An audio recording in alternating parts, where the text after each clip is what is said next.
411 Live. Where you can learn about issues that impact us every day. State of world, 411 Live. Real people, real talk. Made to help people in our community in every way.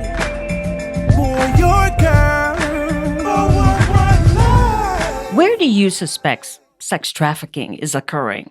I'm Beverly Taylor, and this is the 411 Live, Real People, Real Talk. Now, this is a video podcast, and it's part of a series where we are delving into sex trafficking, human trafficking, specifically sex trafficking. We want to bring awareness to this and expand on the discussion about this topic.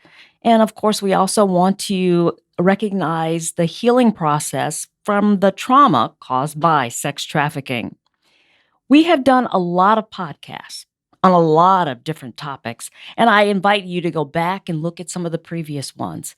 But today, our topic is a thin line between dancing and sex trafficking.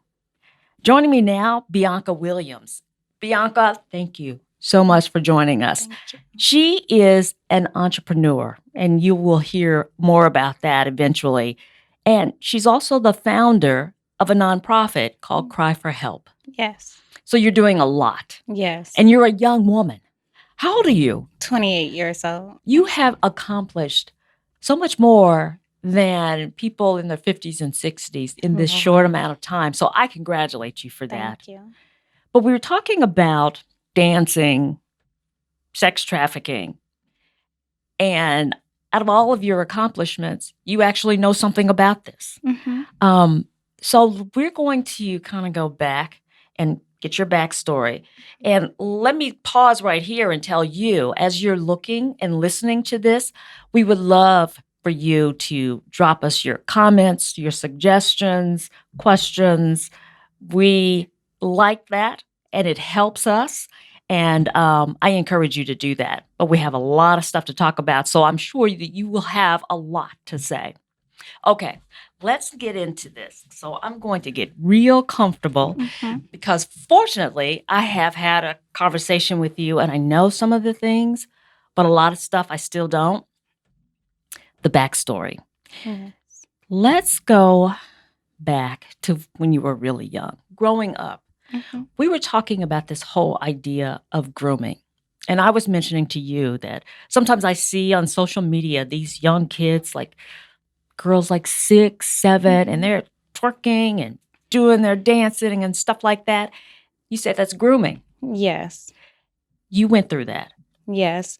Growing up, I remember being like in family members' houses around holidays or just like a random day. And they'll be playing loud music, maybe drinking and smoking. And, you know, everybody would be in there dancing. And here I come. And I'm like, well, y'all dancing. I want to dance. It looked like it was fun. They would never say, like, Bianca, go in the room with the kids or go do something else. What I would do is, I want to dance too. So I started practicing the dances that they was doing, practicing the moves. And then I got 7, 8, 9 years old. I started doing them same moves and even better than, you know, the older people that was doing them. And then from there, I'm teaching them how to dance. Oh, wow.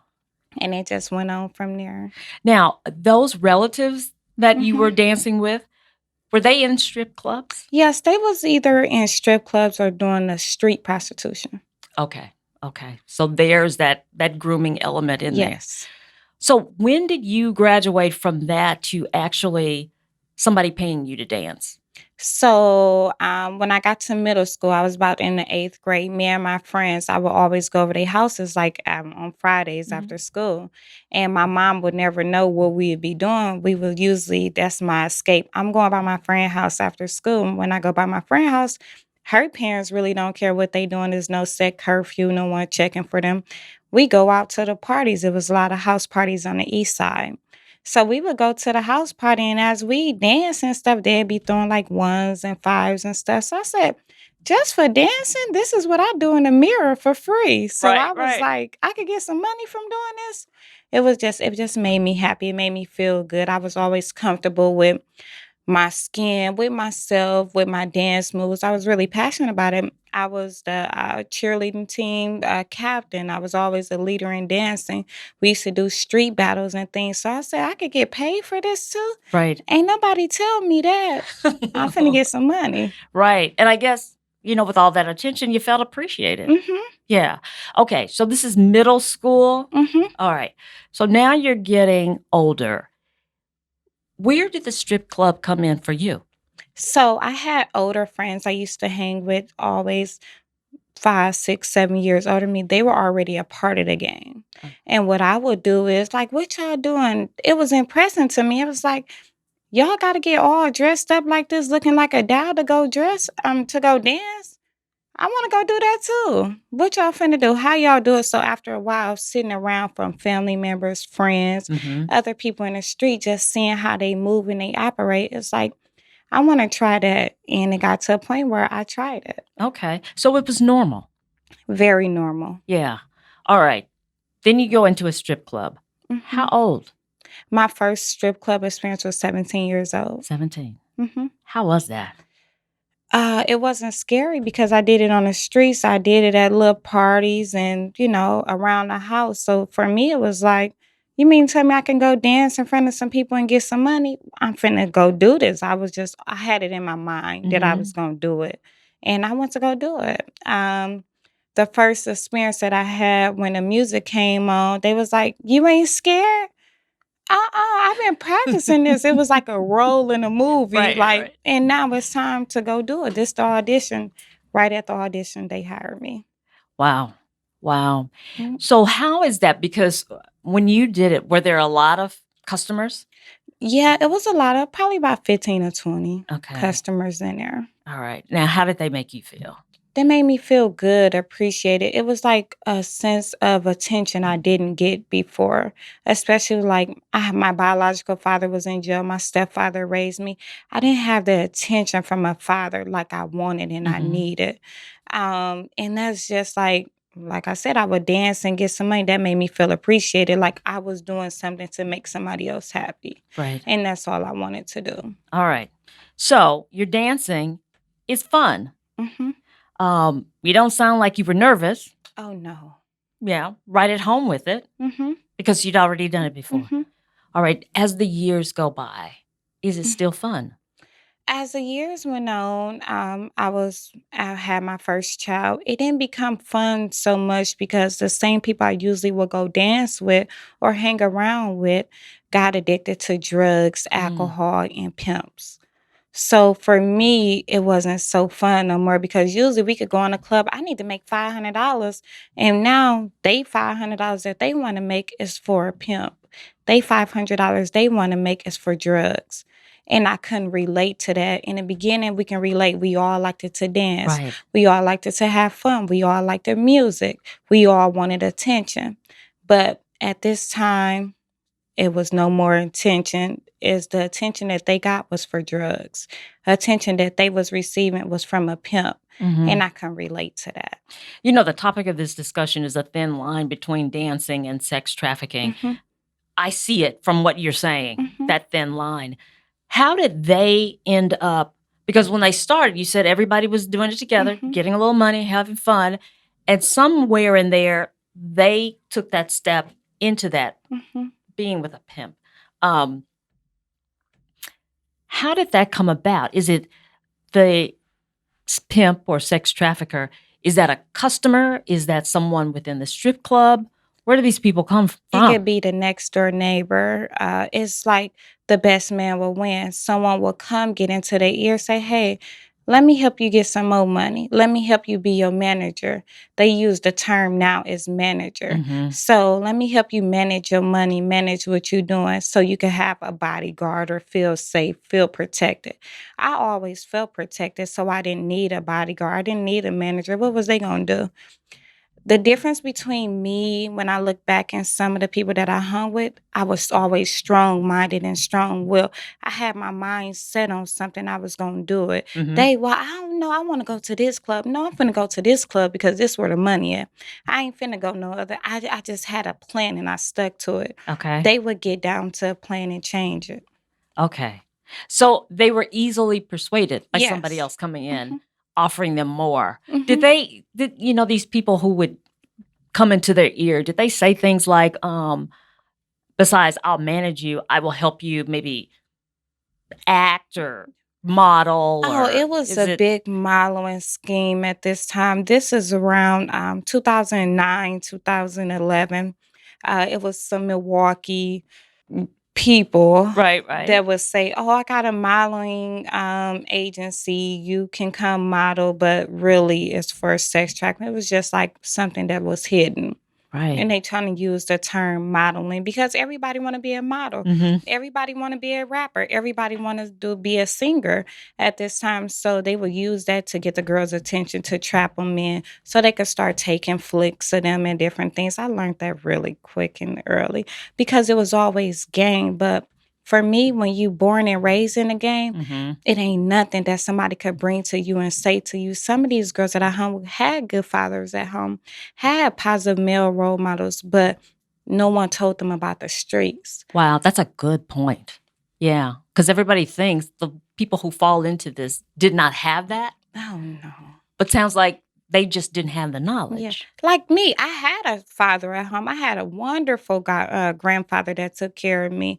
But when it come down to the street, if you ain't from the street or you ain't cut for the street, Mhm. you ain't gonna know what to do in the streets.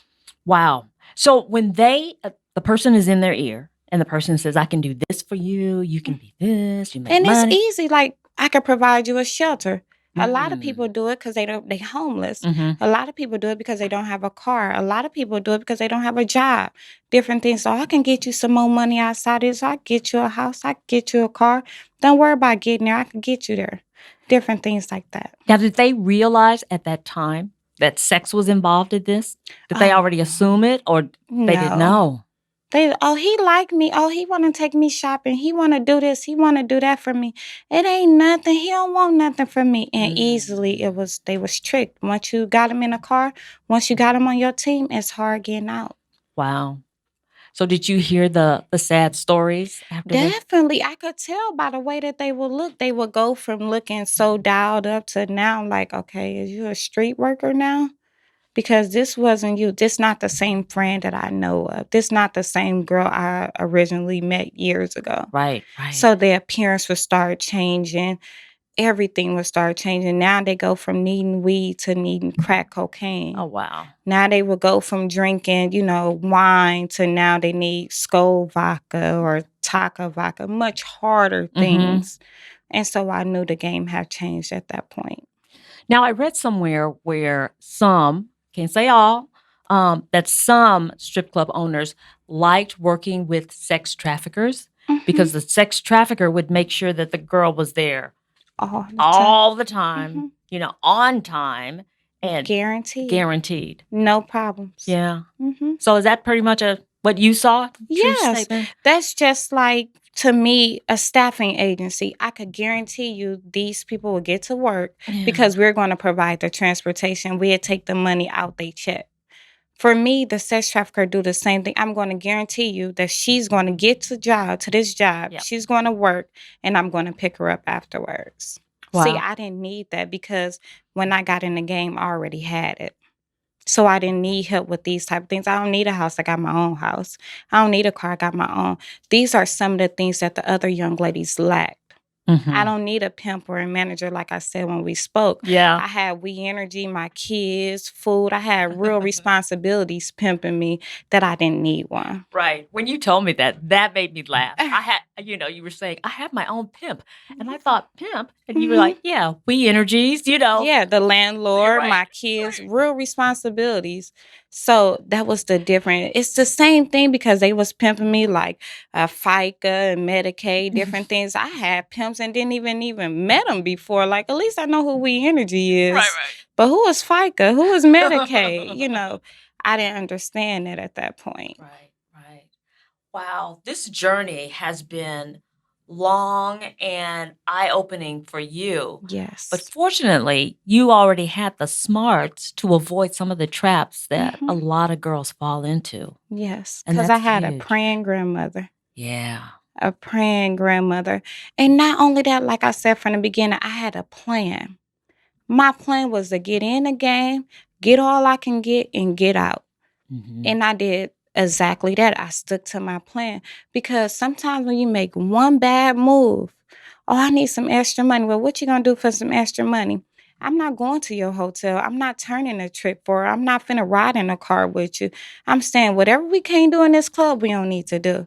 But unfortunately, some young girls or some girls, period, or women, they need to make more Mhm. because of that pimp. They need to make more because of them drugs, that alcohol. I was already comfortable because I didn't have an addiction. I didn't need a pimp. I didn't need a manager. I didn't need extra drugs and things like that to make me do what I did it because that's what I love to do. Right. But unfortunately, everybody don't have that same mindset. Yeah. Yeah. Um, when we come back, I want to talk a little bit more about this and how you got out, how you're helping other people. Your story is fascinating to me, and we have so much more to talk about. Yes. I hope you are enjoying what Bianca Williams is telling us, and she's very transparent, and boy, do we appreciate that. Mhm. Again, I invite you, if you have questions, comments, send them our way. We're going to take a quick break, and we'll be right back.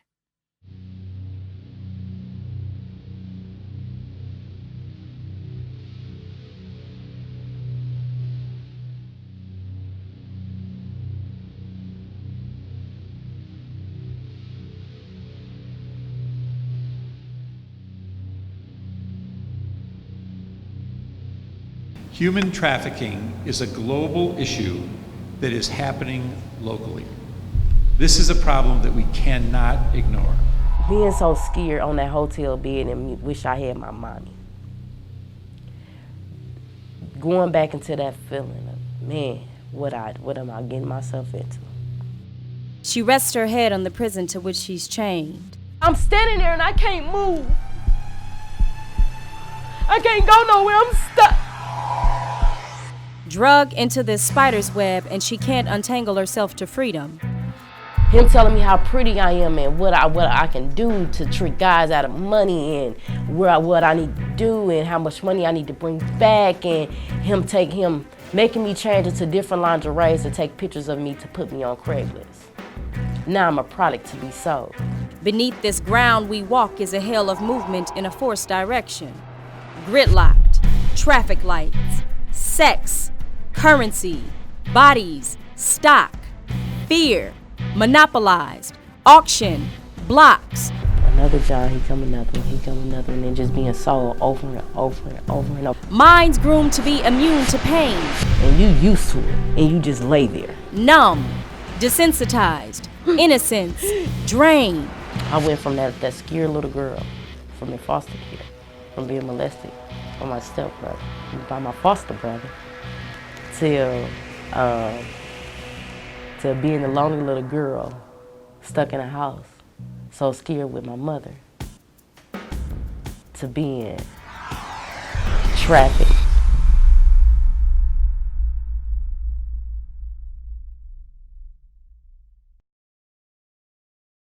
Welcome back. I'm Beverly Taylor, and this is the 411 Live, Real People, Real Talk. We are continuing our conversation with Bianca Williams, who is an entrepreneur, founder of a nonprofit, Cry for Help. And we were talking about her life in strip clubs. One thing that I wanted to ask you about dealing with the strip clubs, I mean, you're smart, and you avoided a lot of traps. I was just wondering, when you were in the scene, how young were some of the girls that you saw dancing? I remember being 17 years old, and it was already 14, 15-year-old girls in That the young? game because they was already groomed. And sometimes, different actors, we develop differently. So I used to be like, she a baby. I know I'm a baby, but a baby can recognize another baby. Right. And so the drugs had got so bad that you'd be like, you can't be 15. You can't be 16 years old.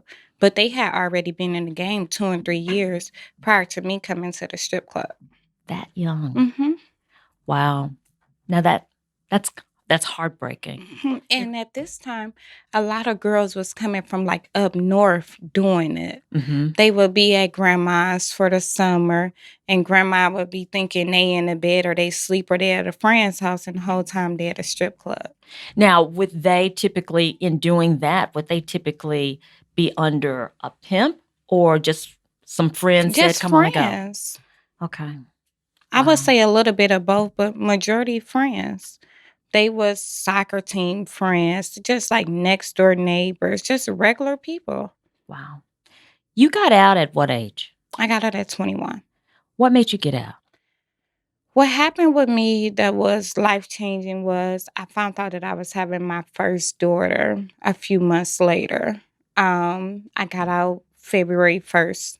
And You remember the day? Yeah, February 1st. And to me, it was like, I didn't want my little daughter to see me or know that I ever was in this lifestyle. Because when I was growing up, my family wasn't ashamed of nothing. If I'm an alcoholic, I'm an alcoholic. If I'm a drug user, I'm a drug user. And I just didn't want to continue to have that generational curse over my kids. Wow. Getting out, was that easy? No, I actually battled that for a whole year. 2011 to 2012, I said, well, I want to get out, but the money was so good. You know, to me, it was like, what else can I do? I had worked a job. I was an assistant manager at Family Dollars. And that's what I would do Monday through Friday. Friday through Sunday, I'm at the strip club. Okay. Sunday, I come home, get my kids prepared for school, do what I need to do, and get ready for work. But for me, it's like, what else can I do that could generate that type of money? And I still wanted to talk to people. I still wanted to work in customer service because I was always good at it. That was a struggle for me because there was really no other field that I can go into that make that type of money. Right. That will be flexible with my hours as a young parent. And I can still talk to and work with women, girls, and people. Right. At that time, there was nothing I can do. You talk about the money. The money was good. What kind of money are we talking about You can make $500 to $1,000 a day. in one day? And depending on the clubs and depending on you and what you do, how you do it. Possibly more if you did things outside the clubs. Okay. Now, when you say outside the clubs, does that mean sex or that? Like sex and turning tricks and, different things like that. Working, walking the streets, Okay. things like that. Those are things you did not do. No, I Okay. didn't have to do that, unfortunately. But, you got proposition like, hey, can I give you an extra $500 I'm for sure. a private dance or for you to come back to my house or my hotel? Oh, yeah, those was every day. Those was regular talks. The men, the clientele, diverse. Different career fields, regular people, married men, firefighters, policemen, just regular people. And you was like, you have a family. You mentioned your family. What makes you come to places like this?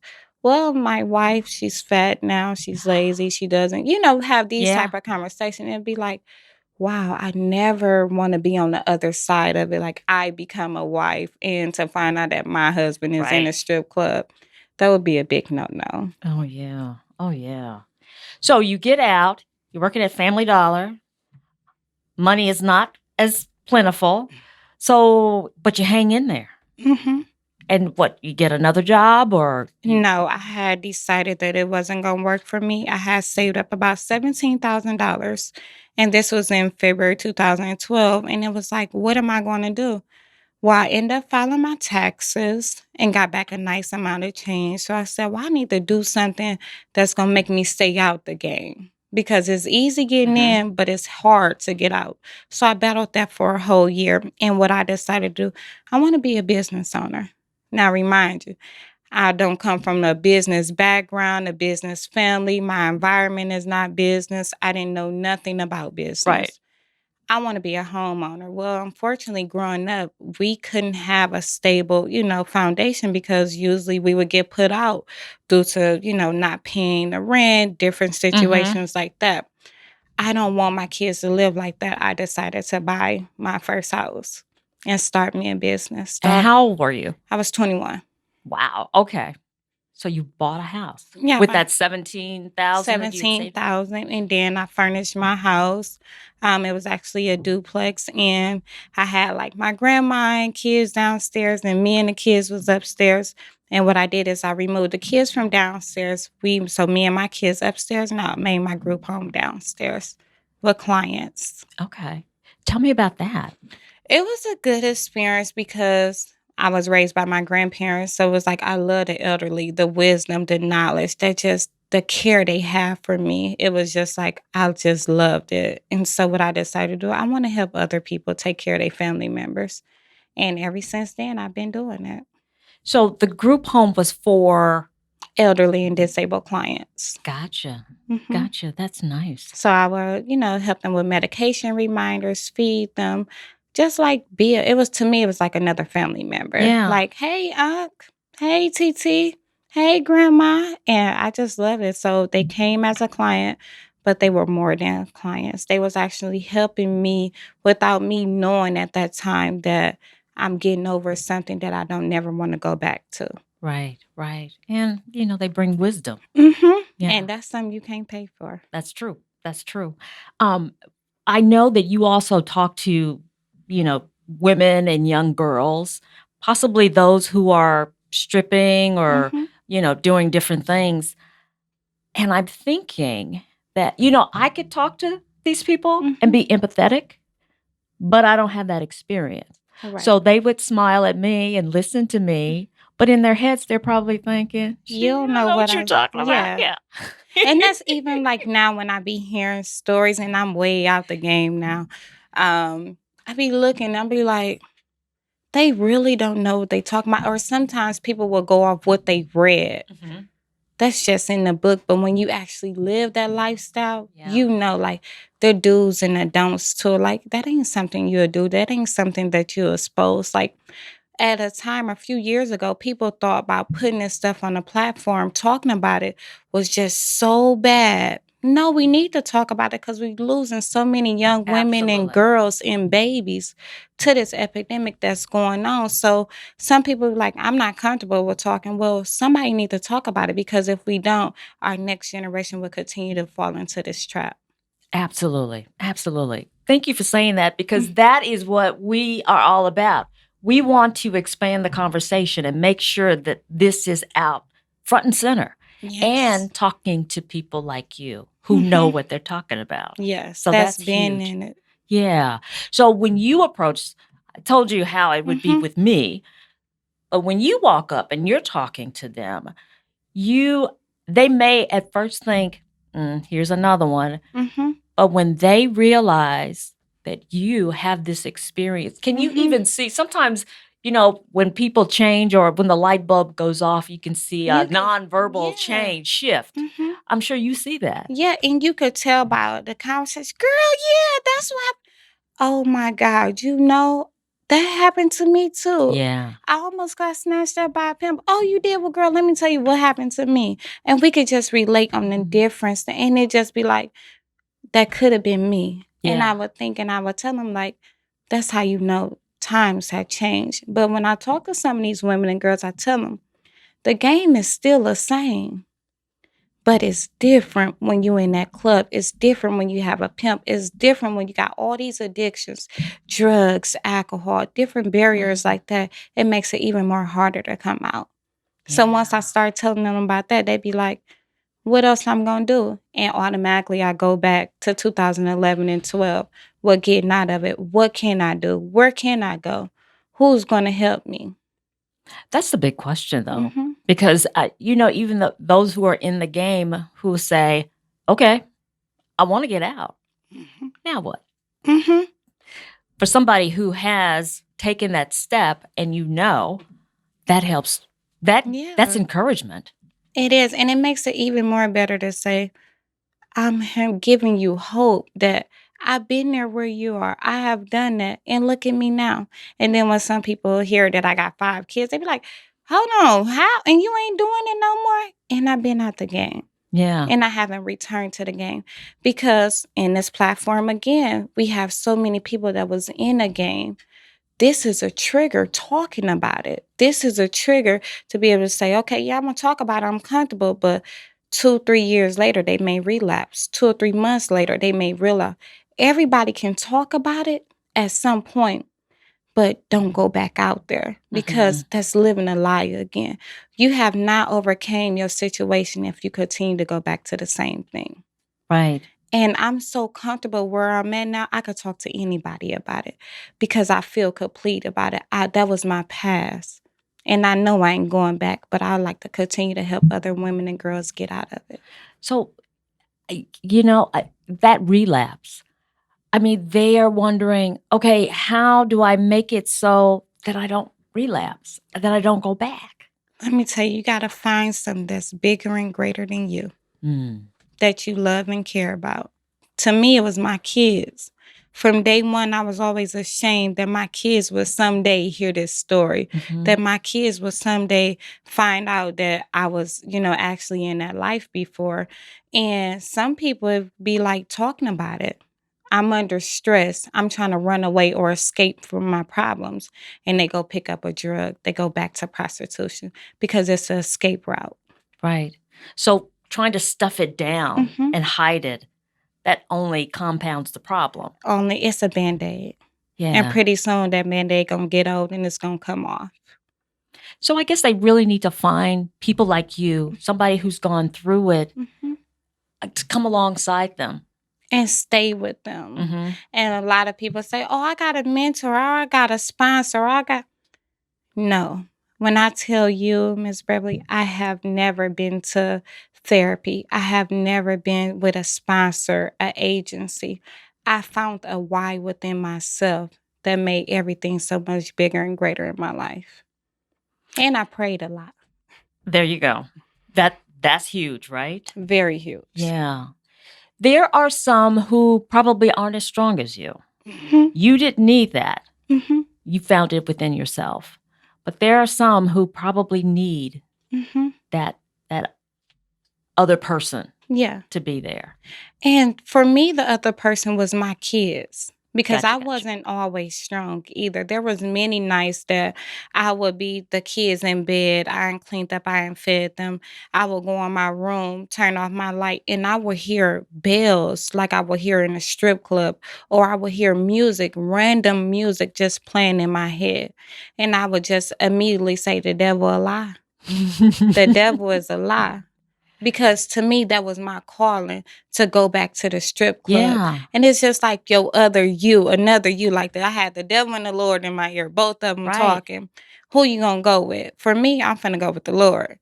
And the dancing part, the bells or the music that I would hear in my ear, it'd be like, come back to the club. This where the money at. Because maybe it'd be a weak moment in my life. Maybe it'd be a bill is due, or I got hit with some unexpected things all at once. So stress will start to play in. And I just immediately say the devil is a lie. And I keep it moving. Yeah. And that's important for women who are trying to get out to know that you're going to get that call. That call to come back. Oh, yeah. And not even that, but if you change your life, you have to change your circumstances. You have to change the situations, your household, your environments, your friends. You can't be in this life and get out and still hang with the same people. You can't be in a life and still go in the same environments because you're going to leave yourself right back to it. I had to cut off family, and I knew for me, if I can cut my family off, who is a stranger? What is the habit? If I can cut the people that brought me in this life off, it made it even more easier for me. Yeah. Yeah. But it was a hard decision, and it took time. It didn't happen overnight. Like I said, for 12 months, I was going back and forth. Well, I ain't going to dance. Then a couple of days later, I get that check from Family Dollars. I'm going dancing. FICA and Medicaid, they pimping me. That, like I said, no one taught me about financial literacy. So who is FICA? Who is Medicaid? Yeah. Who is unemployment taxes? Where are these people at? I ain't never met them. Taking my money. Taking my money. They was pimping me. And to me, it was just like, because I didn't know that or I lacked that understanding at that time, it made things much harder for me. You want me to get out this life? Where am I going to live? Who's going to take care of me? And something that's going on now, these women got multiple kids. Many are in the system. What about my kids? What about our safety? Because this man, I'm his main breadwinner. He finna come looking for me. Where am I going to go? I can't go to Sojourner Truth. They already full. They at capacity. I can't go to the shelter. They ain't got no room. I can't go to family. He going to come look in there. Where am I going to go? And who's going to pay for it? Right. We need more places, you know? Definitely. Where are you going to go? Well, Miss Bianca, I have to tell you, we've run out of time. But you're so good. Yes. We're going to do a part 2. So you're going to stick around with me. And we're going to have another part that will air the following week and continue this conversation because we have a few more things to talk about. And we have another guest who will join us, who will give us the male perspective. So that'll be interesting as well. Yes. So thank you for being so transparent and open. I really appreciate that. Thank you for listening and you guys inviting me. Absolutely. Well, I just want to remind everybody, the 411 Live, Real People, Real Talk, it's a nonprofit organization. So if you are so inclined, which we hope you are, we invite you to help us financially because we have a lot of things we want to do. We want to do more of these video podcasts and keep it going. We just completed season 1. So I invite you to look at those podcasts, and we are in season 2, and we want to continue to do this because there are a lot of things to talk about, a lot of people who have different perspectives on this topic. So I invite you to go to the 411live.org website. You will find there how you can contribute, how you can help us. We are also on a lot of platforms, so you can look at all of our episodes. You can find us on, I have to look at my notes because we're everywhere now, the YouTube channel, IGTV, Facebook, Twitter, iHeartRadio podcast. Did I leave something out? Somebody tell me. Yeah? Did I get them? Okay. So you can find us just about everywhere. And we thank you, the ones who have commented, sent us suggestions. We thank you, and we will definitely take those into consideration because, like I said, there's a lot to talk about. So again, thank you. I'm Beverly Taylor, and this is the 411 Live. Real people, real talk.